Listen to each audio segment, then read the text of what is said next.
Pour moi, bien dormir, c'est dormir au moins plus de 7 heures par nuit. Dormir 8 heures par jour.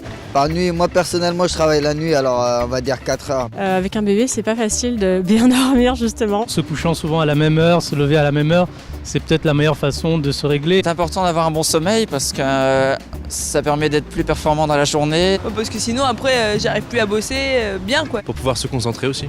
Bah oui, parce que c'est vraiment pendant la nuit que notre corps récupère. Toute la journée qui arrive après en découle. Pour bien dormir, personnellement, j'évite de regarder la télé. Ne pas trop manger le soir. Moi, c'est la musique. Avoir des heures régulières de sommeil.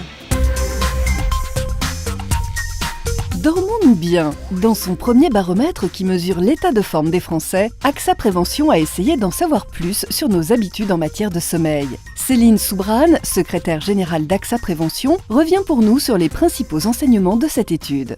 Les Français estiment avant tout que le sommeil est un facteur essentiel de leur santé. À 94%, ils estiment que c'est ça qui contribue à les maintenir en forme devant d'autres facteurs comme l'activité physique ou la nutrition. À travers notre baromètre, on a pu constater qu'aujourd'hui, ils dorment entre 7 et 8 heures par nuit, soit 1h30 de moins quand même qu'il y a 50 ans. Et donc ça s'explique par différents facteurs, notamment les temps de transport, les temps de travail qui ont évolué, et aussi le fait que le soir, on est capté par de plus en plus de divertissement numérique, la télé, le web, qui fait qu'on recule notre heure d'endormissement. On mesure à travers notre baromètre que les Français ont vraiment conscience que le sommeil est un facteur clé pour leur santé, mais ils sont quand même malheureusement à 37% déclarés avoir une mauvaise qualité de sommeil, d'où l'importance de la prévention.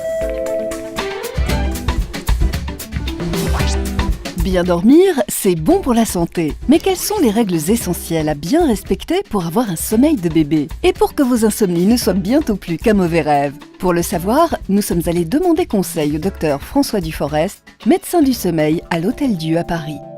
Bien dormir, ça veut dire être bien vigilant. Il faut commencer par à quoi ça sert de dormir.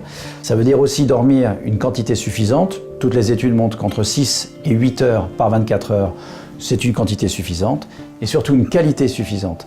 Et cette qualité, sans rentrer dans le détail, c'est ce qui vous permet d'être bien réveillé le matin et d'être bien vigilant dans la journée.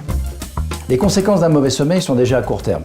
Lorsqu'on passe une mauvaise nuit, il y a des troubles de l'humeur, les gens sont irritables, inquiets, fatigués. Mais on sait également qu'il y a des conséquences à long terme. Ces conséquences à long terme sont essentiellement des troubles cardiovasculaires, des problèmes de tension artérielle, voire des problèmes d'infarctus, et également des troubles métaboliques. Il y a une association forte entre troubles du sommeil et diabète, et également obésité. Alors les règles essentielles pour bien dormir, avoir une literie de bonne qualité et récente, avoir une chambre également qui s'isole du bruit, avoir une chambre qui ne soit pas trop chaude et une température de 18-19 degrés est idéale pour la qualité du sommeil. Avoir également une chambre où il n'y a pas de lumière venant vous parasiter votre sommeil. Enfin, d'un point de vue très concret, avoir des horaires réguliers de coucher et de lever, c'est également l'assurance de conserver un bon sommeil. Le mot de la fin, c'est qu'en moyenne, on va dormir 24 ans dans sa vie. Il vaut mieux que ça serve à quelque chose parce que bien dormir, c'est également bien vivre et c'est surtout conserver une bonne santé.